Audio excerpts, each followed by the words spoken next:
Perfect. Okay, so I just want to begin by acknowledging that the land on which we gather is the traditional unceded territory of the Syilx Okanagan Nation and their peoples. And I also acknowledge that you're joining us from near and far, and I want to acknowledge the traditional owners, past and present, of those lands as well. My name is Nikki Cameron, and I work for Interior Savings as a risk analyst. And we just want to welcome you all to the 8th annual Okanagan Embrace Aging Month. And thank you all for joining us today. Embrace Aging is co-hosted by the Institute for Healthy Living and Chronic Disease Prevention at UBC Okanagan, Interior Savings Credit Union, and Interior Health. The Embrace Aging Month was launched 8 years ago to celebrate and raise awareness about positive aging, and we have once again organized a number of educational opportunities and events during the month of March.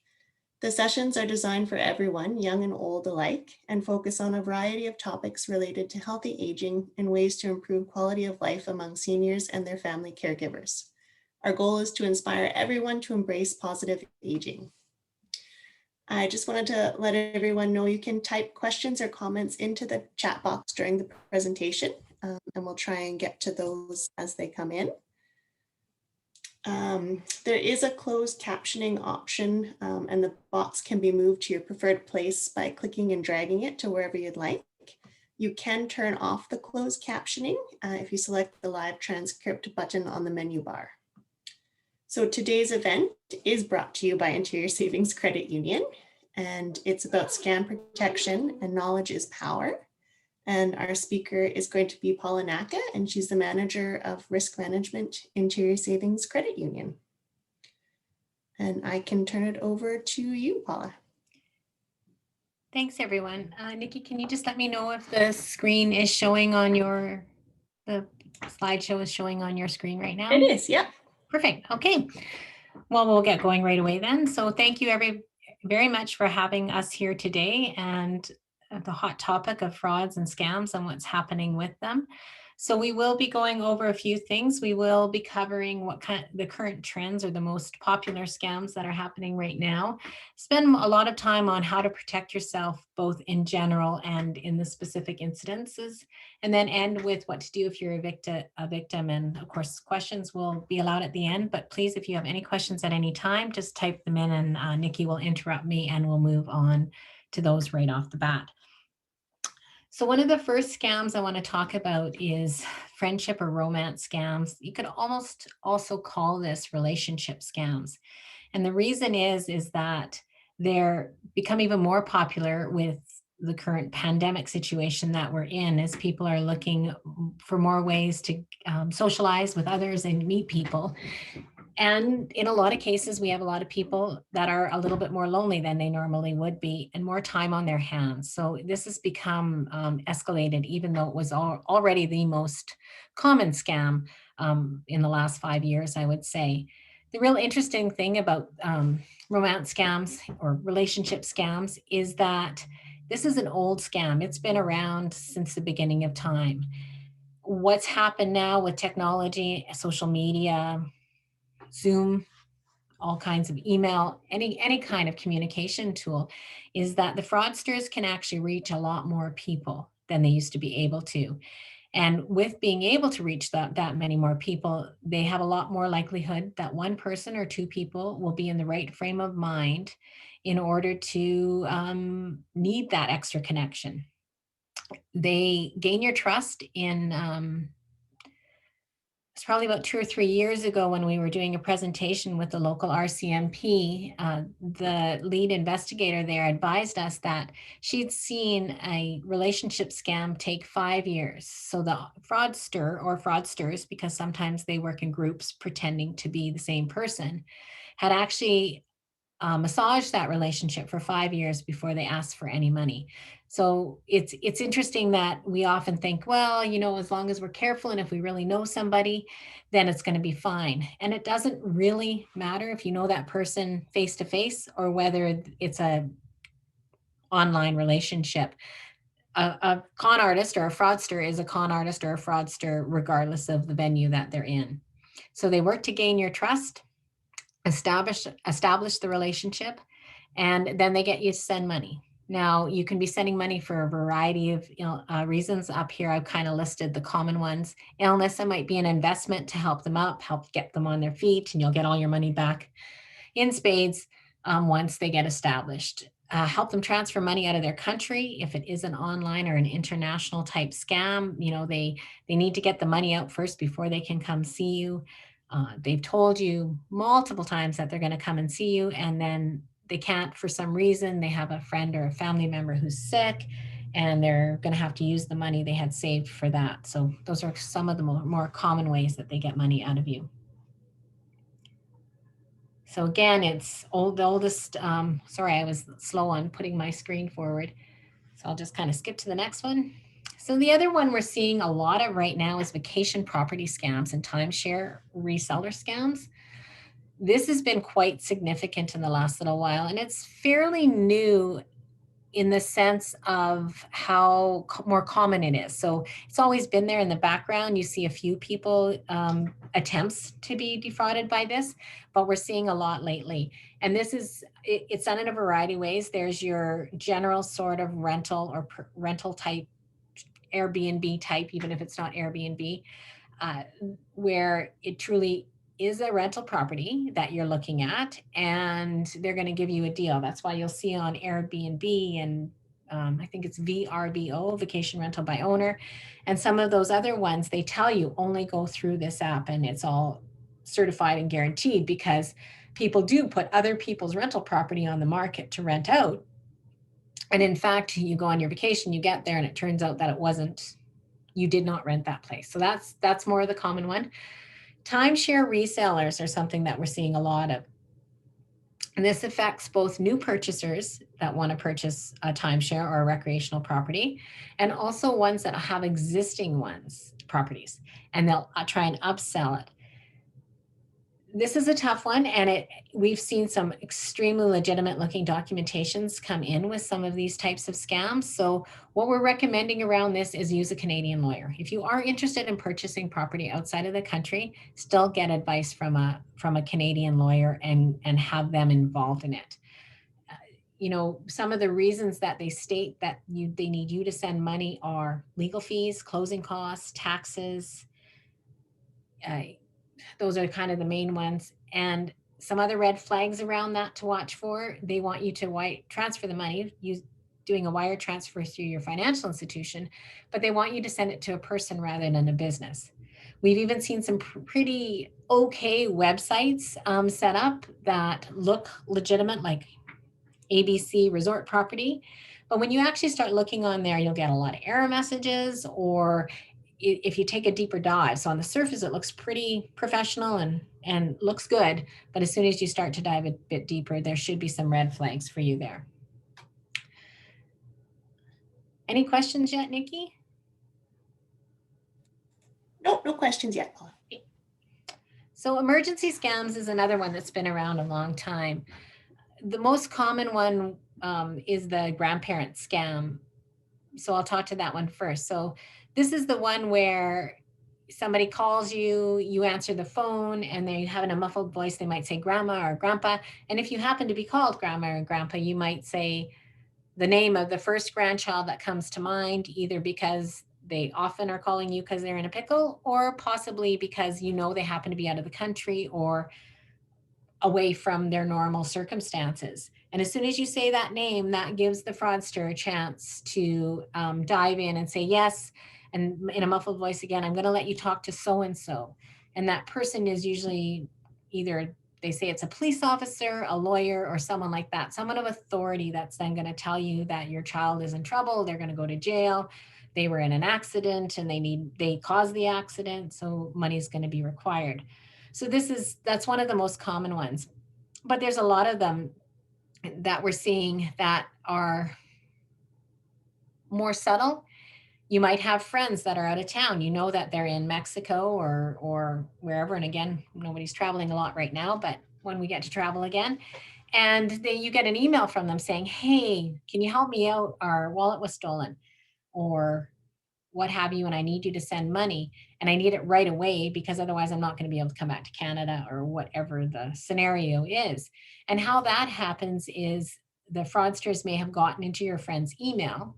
Now they have all that contact information and they can send out these emails to all these people, hoping one will be in the right frame of mind to act really quickly to help out their friend, and then they will get some money out of that.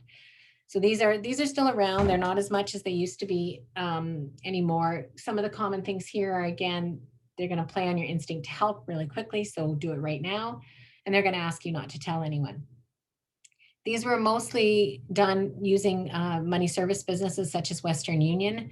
Western Union has done a really good job over the last few years of really querying people when they come in and want to send wire transfers and the story doesn't seem quite right, to make sure that they advise the member or the customer to go back and talk to the police or find out a little bit more to make sure that this truly is an emergency. And that's the same with most financial institutions too. Fraudsters are less likely to get the financial institution to send the money right away through a wire transfer, just because it takes longer that way. With the introduction of things like e-transfers, for sure, they will get you to do that without ever having to talk to an employee at a financial institution. So that's another thing. If they just get you, they might try and get you to give them access to your online banking, or just set them up as a receiver, an e-transfer receiver. So this one is the all-encompassing category of lots of different types of scams that have been around for a lot of years. So the overpayment for purchase is still around. You purchase something online or through in the central Okanagan, like a Castanet ad. And again, Castanet ads is legitimate, but somebody could put something on there that they don't actually own or pretend to own, or they may want to purchase something from you. They send you more money than it's worth and say, oh, sorry, we made a mistake. Can you send us the money back? And eventually the item will come back counterfeit. Counterfeit merchandise is another one. Somebody trying to sell you something that appears to be a real McCoy, or even a really good counterfeit, and it turns out not to be a counterfeit at all, or not to be a good counterfeit, and or you receive nothing in return for your money sent. Scare tactic pop-ups are the most common one we're seeing right now. Is the Microsoft one again. Something's wrong with your computer. It pops up, asks you to call a number. Investment scams are always very popular. Lately, I've been hearing on the radio that there's a really good commercial about FOMO, fear of missing out. And it is quite interesting because it's a bit of a new take on investment scams. A lot of the school of thought for a long time was that with investment scams, it's a desire to make more money, which of course is a good thing. And lots of people want to make better money, better return on their investments for sure. And there's this sort of thought process that if it's too good to be true, it is probably not true, which is right. But there's also some investment scams where it's not so much it's too good to be true. It's a good return. There is some risk, they'll often say. And with that risk, of course, you get reward. So some of this seems very, very legitimate. And then there's also, for a lot of people, when they hear about the latest and greatest new way to invest your money, especially in a low interest rate environment, it is a fear of missing out. If you think everyone else has had this opportunity, then you want to jump on it too. So that's an interesting take on it. So it's good to know, you're not really missing out on something. And we're going to talk more about preventative measures in a bit here. And we'll talk a little bit about how you protect yourself from that. Lottery scams have been around for a number of years, whether you win money or you win a prize, those are still out there. And so the kind of final point on a lot of these is if it's too good to be true, it is. One thing is still door to door is still an issue as well. Folks will come to your door telling you they fixed their neighbor's roof and they'll give you a really good deal. And those types of things are also still around.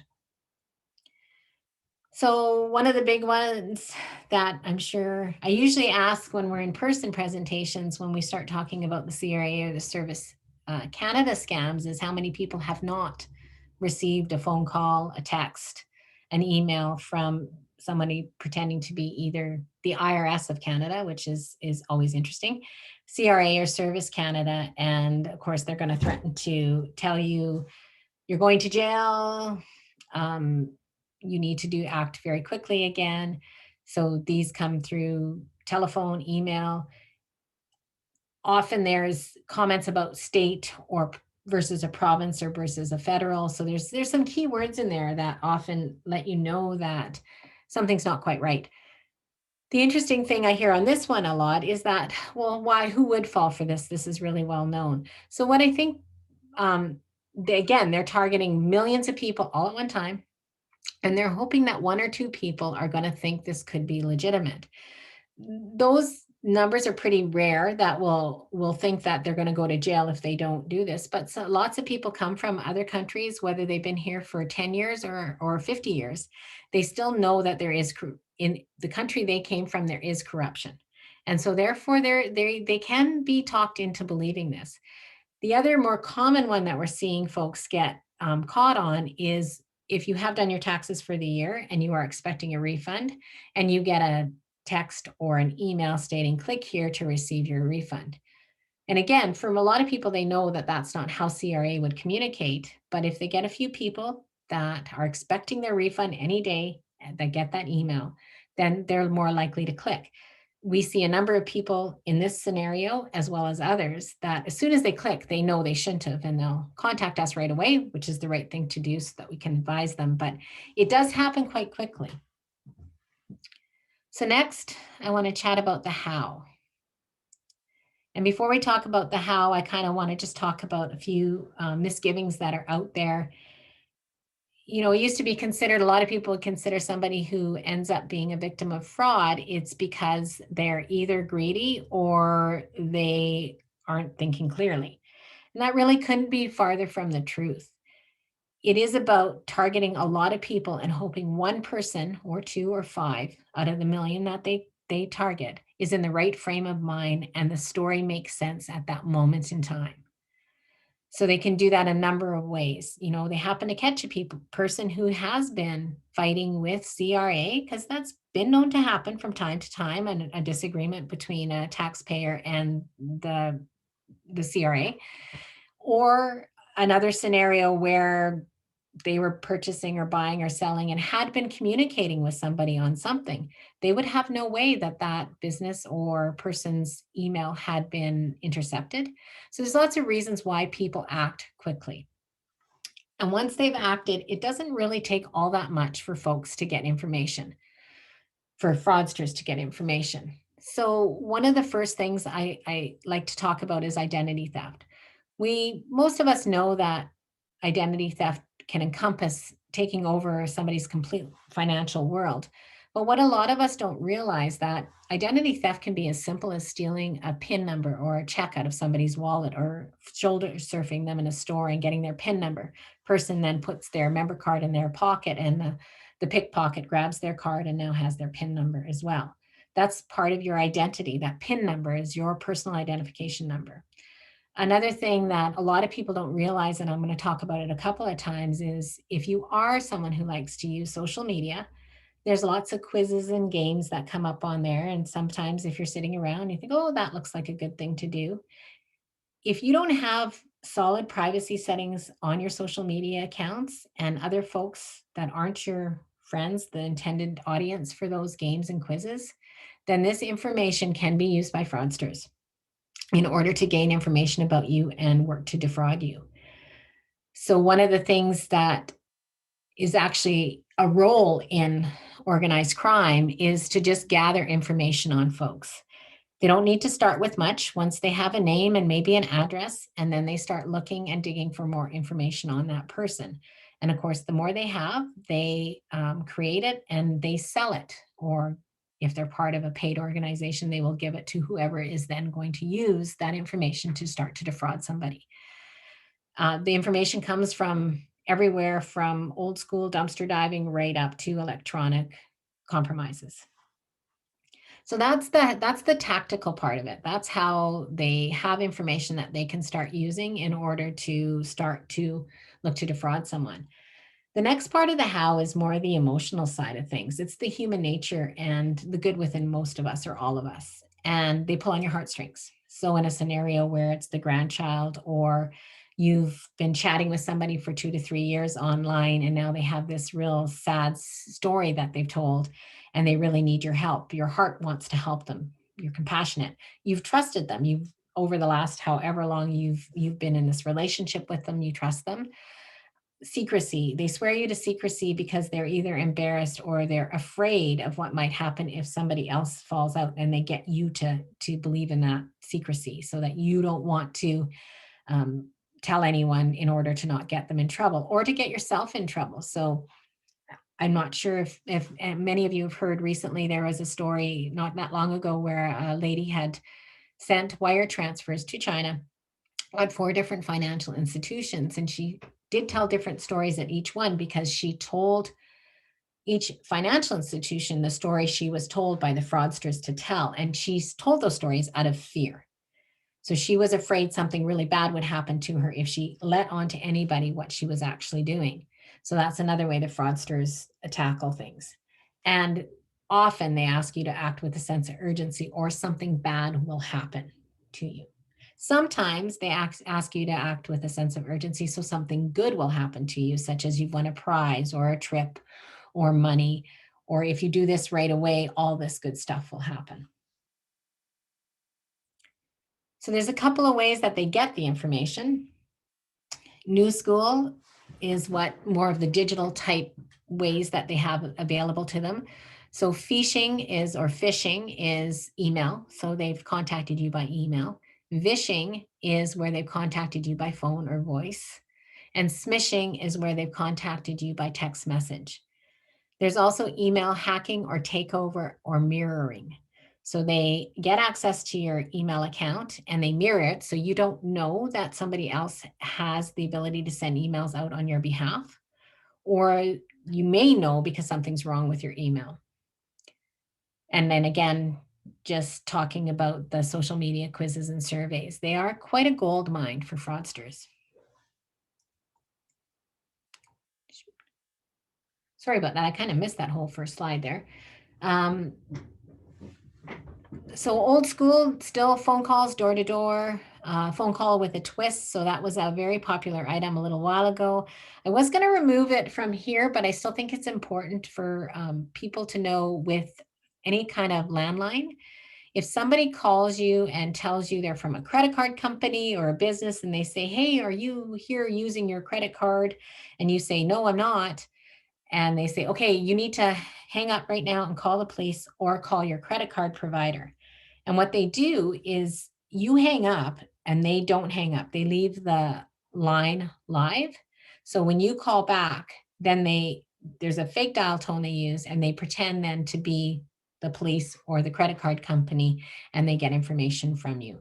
Haven't heard a lot about this lately, but it is still one to be aware of. It doesn't work with cell phones, but it does work with landlines. And they're still offered to do a free service call or an estimate. This works 2 ways for the fraudsters. They may do shoddy work and you pay a lot of money for that shoddy work. They may not do the work at all after they've gotten a deposit, or they may be able to case around your home to see what you might have available for them to come back to steal at a later date. They'll give you a great deal on the repair work, but once they get into it, they keep finding issue after issue and the great deal goes out the window very quickly. They approach you saying, hey, aren't you Mary's friend? And I've known her for years.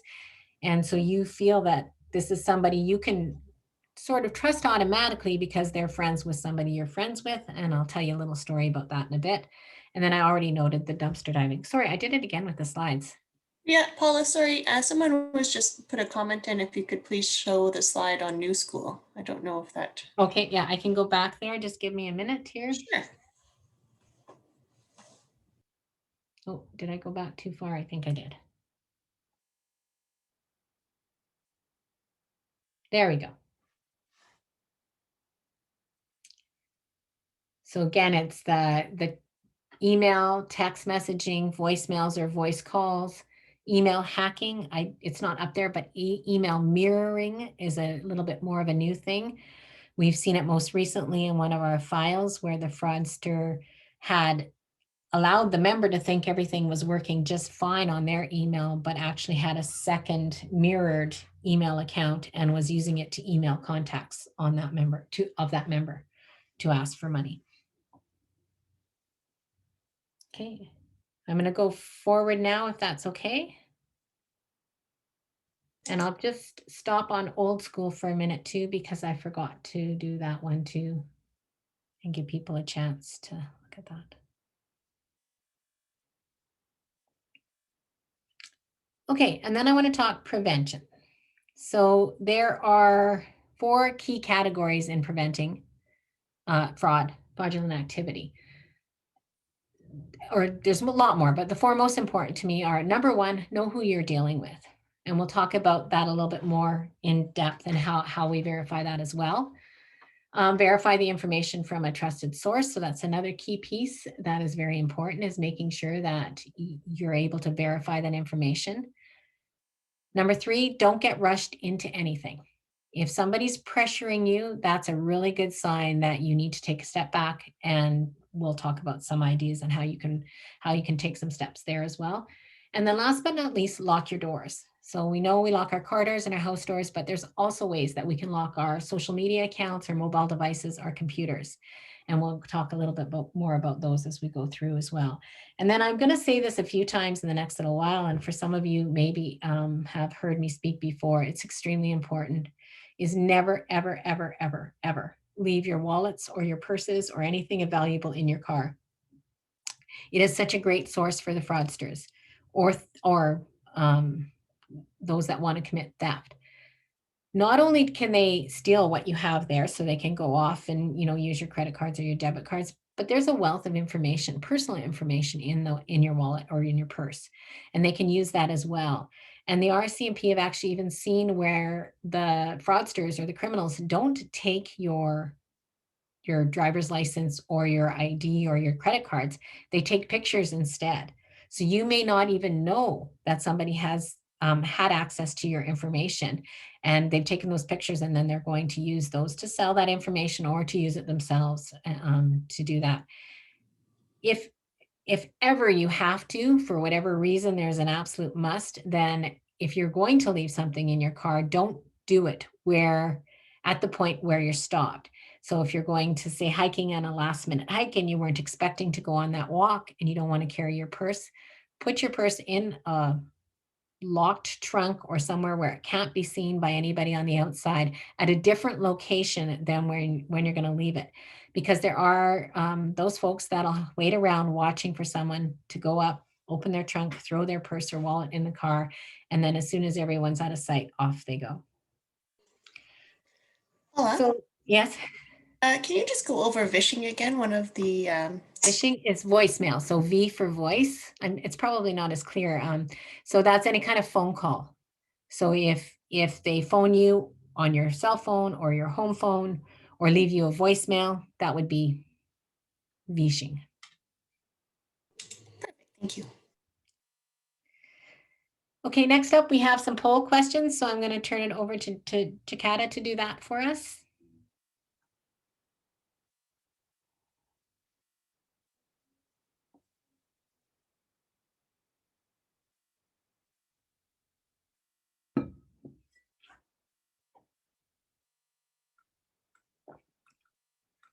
Now, Takata, I'm not sure how long we give, so I'll let you tell me when we should come back from your expert opinion.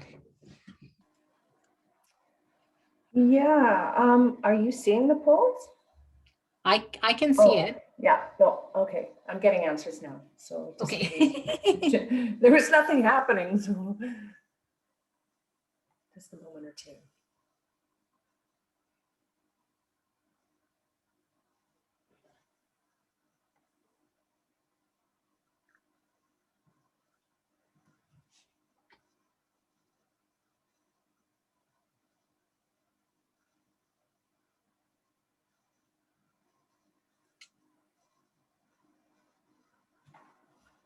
Okay, I will close this and everyone will have a chance to see.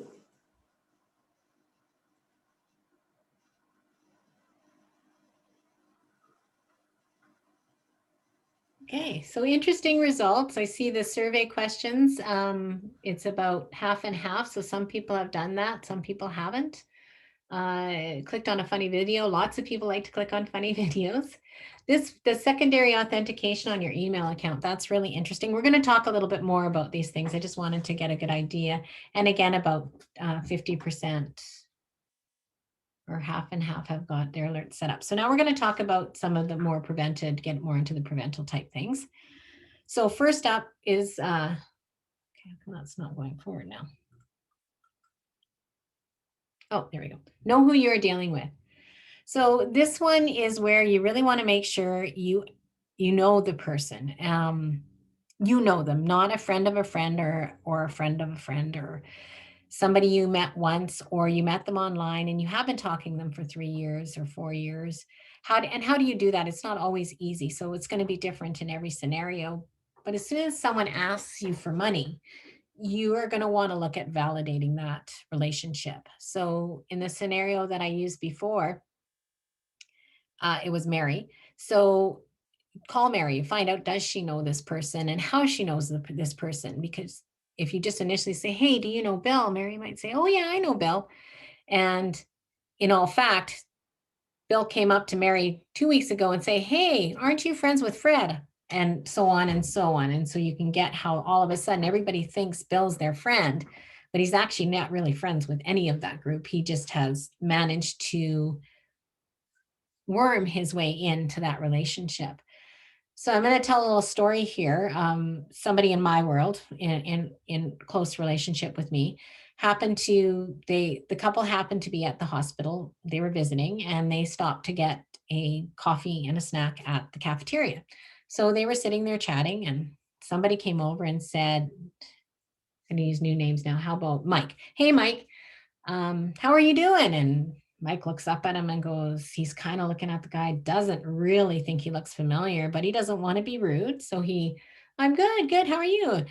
The gentleman says, oh, don't you remember me? We used to work at, and he hesitates for a bit. So Mike pops in right away and says, at ABC Workplace. Oh, fills in the gaps for him. And of course, the fraudster then goes, yeah. How's it going? And how's everybody doing? And continues to have this conversation talking about, how's that neighbor of yours? What was his name again? And so then again, Mike gives the information to the fraudster without realizing he's doing it. By towards the end of the conversation, Mike has given this guy a lot of information. And of course, the end run for the guy is, I'm just here. I went out to start my car, was visiting a friend, and I can't get it started. It's going to cost me $50 to get it towed, get the parts sent, whatever the story is. And of course, Mike's like, oh, okay, well, I got to help this guy. I used to work with him. So he starts to reach to his wallet to give him the money. And I can't remember if it was an employee or just someone else that was in the hospital a lot or around the cafeteria a lot, came up and put their hand on Mike's shoulder and said, don't give him any money. He's been doing this all week. So it happened quite innocently enough. And again, the goodness of our hearts, even in that quick little scenario, the fraudster had managed to get Mike to believe he knew him. And so there would be no problem. He'd be kind of knew where he lived because he knew about his neighbor, so he could simply drop off that money.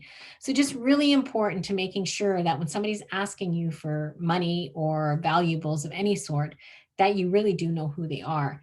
And if you're getting a communication from somebody that you know, do they normally text you or email you, or do they always phone you? So if they're using a different mode, that might also be a trigger to go, hey, that's really weird. Mike always calls. He doesn't know how to text. So why is he texting me? The tone of the text or the tone on the voice, even if it's muffled, does it sound like the words that Mike would use? And did they contact you or did you contact them? Is really important too. So if you think you're talking to someone, you can say, hey, I'm going to give you a call back in like 5 minutes. You hang up and call the number you already had on file rather than the number that they provided you. Any questions there? No, we're good. Okay. So then verify. So verifying that information gets a little tough depending on the circumstance. So check the references. Again, those informal ones. Call Mary or Mike and say, hey, do you really know this guy? And how do you know him? Hang up and look up the number from a trusted source. So if you already had that number jotted down somewhere or in your contacts, then you would use that. If it's supposedly from a credit card company or a financial institution, look on your debit or credit card and phone the number on the back of that card. Talk to a trusted friend or a family member. In the case of maybe an investment type scam or a vacation rental or timeshare that you're looking at, have that conversation with your friend. Say, hey, what do you think of this? Does this, you don't even have to treat it, does it seem legit? You could say, what do you think about this type of an investment or this type of a timeshare, and have that conversation. Contact your financial institution branch or your financial advisor if you have any concerns whatsoever. Even if they can't really provide you with great direction, they'll be able to help maybe find out where you should go to validate that information. Verifying the email address or the website. So if you take your mouse and you hover over an email address, so pnaka@interiorsavings.com, if I was to send you an email, you would hover over that, and that's what it would also say in the original email address. It would say pnaka@interiorsavings.com. So if somebody's trying to pretend to be me, they might go p.naka@interiorsavings.com, or they might just be gobbledygook, hoping that you don't look really close at it and you won't see. So it might say AGBAFG sort of thing. And that's the same with on a website. Always look for the HTTPS, and always, if it's never clicking a link in a communication that it's not something that you're expecting. And probably number one, it should be at the top, is trust your instincts. If something doesn't seem right, you should probably question it. Okay, and the next one is take your time. So again, if it's too good to be true, it isn't true. And if it's too good to be true and really short notice, you have to decide in the next hour or even the next day, you probably want to look into it a little bit more. Get a second opinion always. Tell the fraudster you're getting a second opinion. And if they start to tell you, oh, no, you shouldn't do that, for whatever the reasons they come up with, depending on the scenario they're trying to sell you, that's another red flag. Bring in a family member or close friend into the conversation, into the meeting with them, on the phone, wherever that happens to be, and take a breath. Ask yourself, does this make sense? Does this really make sense? And is this something that I want to move forward with? So next is more tactical, how you can protect yourself. So lock your doors, physical. So obviously, again, please don't leave your valuables in your vehicle. Wallets, purses, or even personal papers with information on.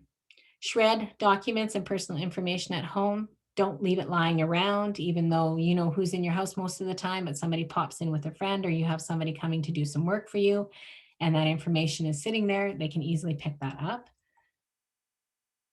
And then for locking your doors virtual. So these are kind of the key pieces on making sure that your digital life is in good, secure shape.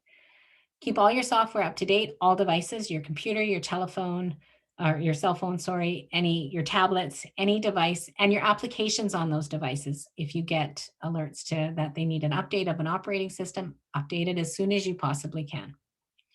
Use secondary authentications and security processes. So this was on the poll. This one was about making sure you have secondary authentication.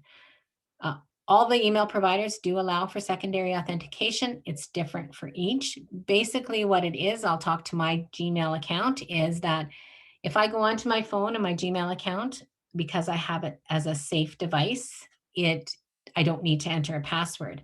But if I happen to be out of town or out somewhere, maybe don't have my phone, and I want to sign into my Gmail account, as soon as I attempt to sign in on a different device with a different IP address, then it's going to ask me for a secondary authentication.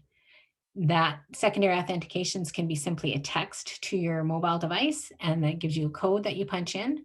There are applications such as Authenticator that you can download and connect so that no text is received. You will just look at your device. It will give you a random number at the time you ask for it, and you enter that in. So any kind of secondary authentication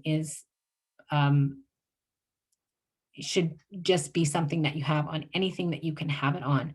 It can be security questions. There's lots of different types of ways that you can have that secondary authentication. So Paula, there's a question there.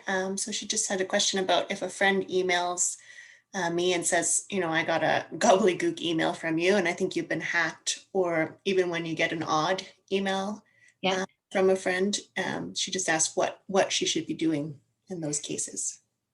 Okay, so if you get something that doesn't seem right, I would not reply or send them an email, because if it's intercepted, it will also go to the fraudster. And if it's mirrored, it will go to the fraudster. So I would call them or use a separate type of communication to get a hold of them and just check with them to see if it's legitimate. I interestingly had one the other day from a company that I work with a lot, a professional company in my work life, and something just didn't seem right. So I went and did a separate email to them, but using the contact information that I had on file without, and I was able to run it through our security as well without replying to that email. So never reply to the email, just contact them in another method would be my advice on that. Does that answer your question? I'll let you know. I think that does, though. Okay. Yeah, thanks. Okay.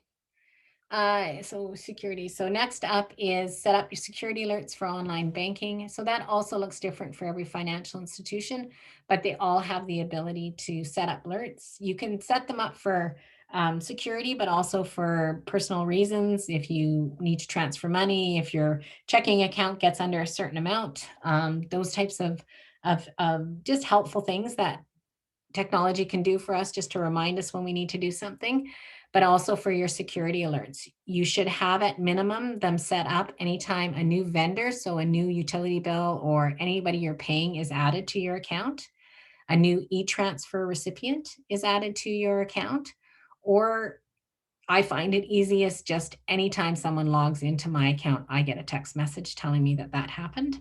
So strongly recommend that you do have those alerts in place. Sorry, Paula, just to follow up from the last question. Okay. They were also asking to, so if they get an email from a friend or a friend telling them that their email address or they get a scam email from them sent to their friend. Does that make sense? I'm not sure. So so say you contact me and say, hey, I received a weird email from you. Yeah. You're basically notifying me that there might be something wrong with my account. Okay, and what to do on your end. Yeah. Okay, so in that case, contact your provider right away, your email provider right away. And I would also contact your financial institution. So we're going to talk about this in a couple slides, but we'll jump there right now, and make sure that they're all aware that there could be a compromise, because you really don't know what's in your email until it's compromised and you start to realize how much information there might have been there. So we do get emails from people pretending to be our members, asking us to wire money on their behalf. And we do know that that's caused by the fraudster getting access to information that then they can use to exploit to do things. So I would contact your email provider right away. And I would also probably contact TransUnion and Equifax just to put a note on your credit bureau that there may be the possibility of some exposure.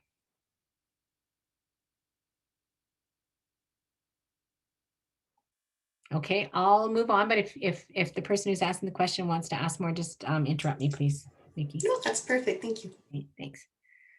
So then use firewalls, antivirus, and malware software. Again, this all looks different depending on the device that you're using, whether it be a computer, a tablet, your phone. So it is something that it needs to be specific to what you're using. If you're not sure how to do that and you don't have someone in your life that is fairly techie, I know most people under the age of 40 can usually help out quite well. But if you don't have someone you trust like that, you can also talk to where you purchased the item from and ask them for advice, as well as to what you should do or what type of firewalls, antivirus you need for that particular item. And then social media. We're all social beings. And so, and the last year has taught us that, technology isn't necessarily as bad as some of us might have thought it was. And it has been a saving grace for a lot of us in order to communicate with people virtually, even when we can't be there in person.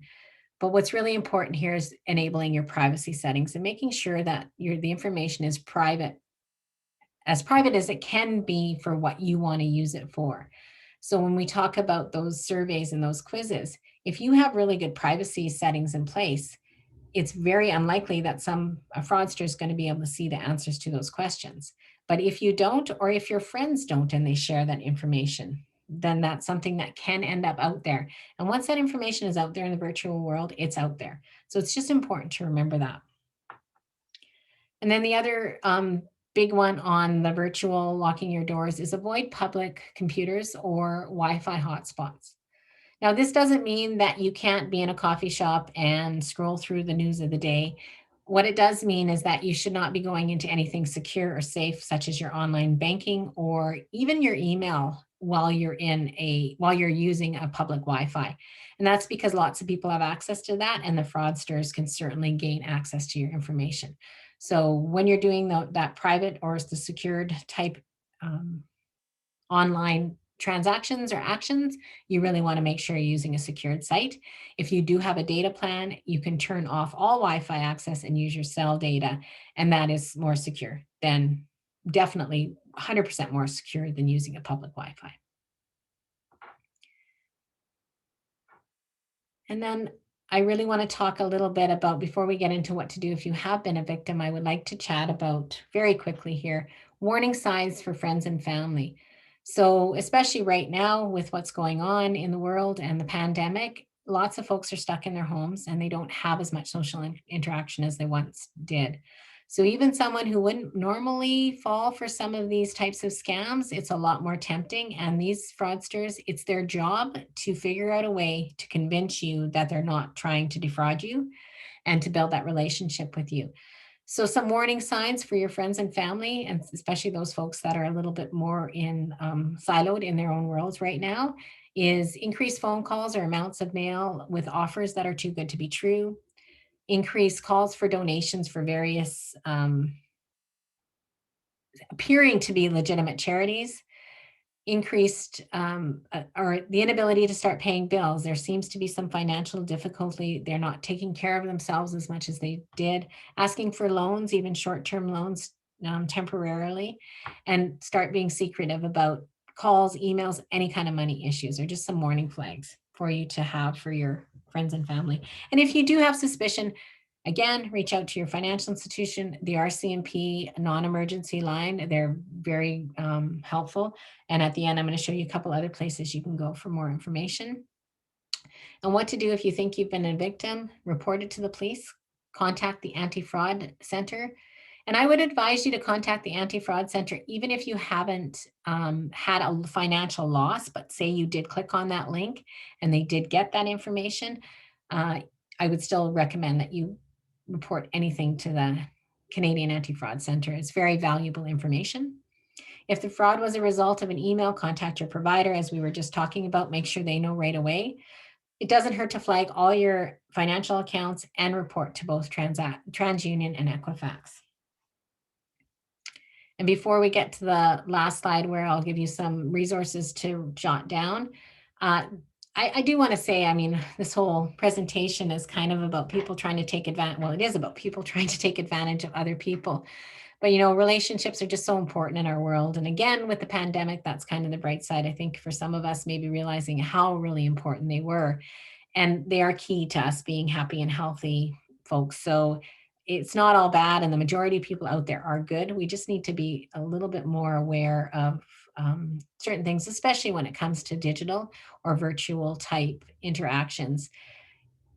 And again, all the social media, Zoom, being able to have this call today, I mean, that's technology allowing us to still share some information. So it's most of it is good. We just really need to take those extra precautions to make sure that we're safe as individuals when we're online or when we're not online, when we're face to face.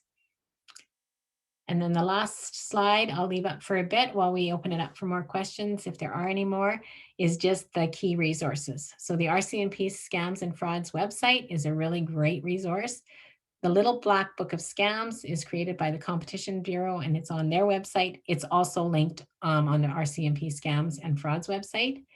And the phone number to report a scam for the Canadian Anti-Fraud Center is 1-888-495-8501. So that's it for me. I'll leave that slide up and see if there's any questions. Yeah, we don't have any yet, but we'll just give it a couple minutes. And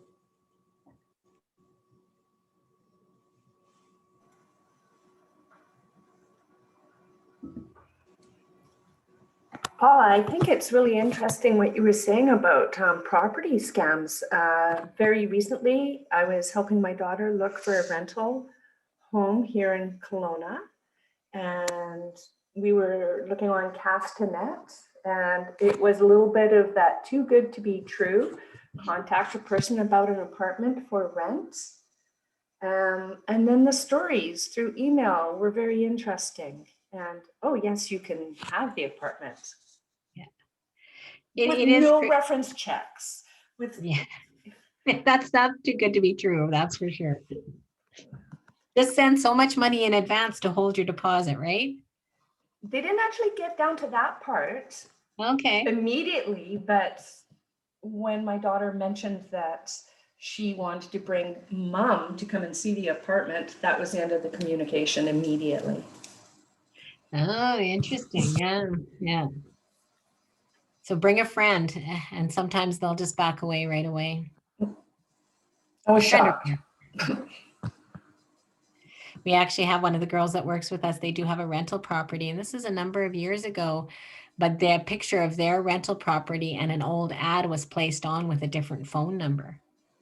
So anybody that if they did successfully rent that place without going to see it or finding out who the real owner was, would not have been able, well, it was already rented to someone else. And it was completely phony ad. Now, as soon as they were able to, a friend of theirs told them about it, so they were able to get it pulled off Castanet right away. And I think it was on a few different sites. Yeah. Paula, there was just a question from someone just to ask if you'll be emailing any handouts or if resource info to the participants. The main resource that I would say is the Little Black Book of Scams website, and you can print that. I'm happy to send the links to for all of those sites to Jaquetta. If she can send them out to the rest of you, I could do that for you. I can absolutely include any links that you forward to me to our registrants. Yes. Okay, and I'll include the link to the site as well as the PDF copy if they want to print it. Perfect.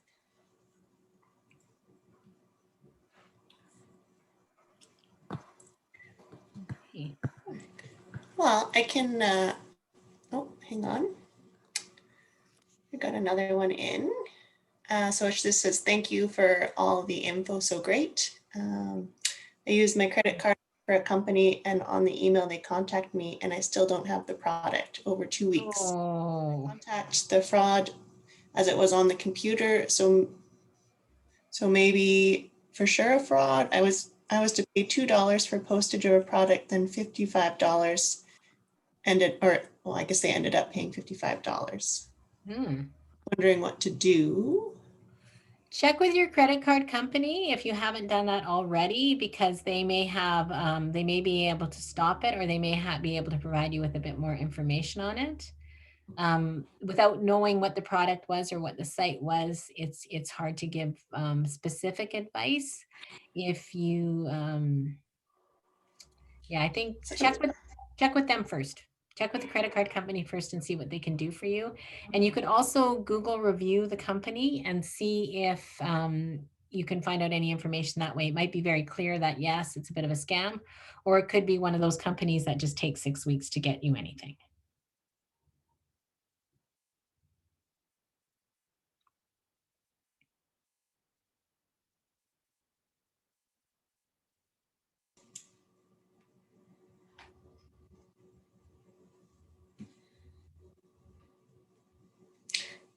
One of the attendees just said they received calls from CRA asking her to verify her SERB contributions. Oh. And they weren't able to. So sorry, asking you to, are you able to unmute? Is that person able to unmute? Not sure. Betty, yeah, she should be able to Can you talk. hear me? Can you hear me? I can, yes. Oh, finally. Okay. I'm new to this, so it's hard for me to figure this out. But I was on a trip with my daughter. When I got home, there were two voicemails from CRA, and my kid said it's a scam. I listened to it anyway, and she said they needed a bank statement showing how much I'd received from CERB. Quite a few things. And I said I didn't have a fax machine. Could I mail it in? She gave me an address. I looked up the address and it was in the same neighborhood as the offices in Ottawa, but there was a difference in one of the numbers or one of the address. Yeah. Yeah. So I called my savings bank and they had not heard of that scam. I haven't heard nothing further from them, but I'm just curious if other people have gotten. I haven't heard that one, but I've heard on the business one where businesses have been contacted to ask to send in all that information, and that's not how they would contact you. So yeah, it definitely was a scam. And if you thought for a minute it wasn't, what I would suggest you do is hang up and phone the CRA directly and tell them you received this call. I tried, but then you know, you wait on the line for 3 hours to talk to That's them. true. That is true. So I would ignore it then. Okay. My daughter got one about verifying how long she'd lived at a place and to verify that what she paid for something was correct. It's Yeah. just so confusing these days to know what's a scam and what's not. Yes, So very much. thank you for all this information. You're welcome. Yeah, and then there was just a comment from Rosemary that they've used PayPal and believes that they're very, very reliable and safe. Yes, PayPal. Yeah, yeah. They have some pretty good security features in place. Again, it's keeping your your personal PayPal information protected so someone else can't access it, and ensuring if you get something from PayPal that it is from PayPal.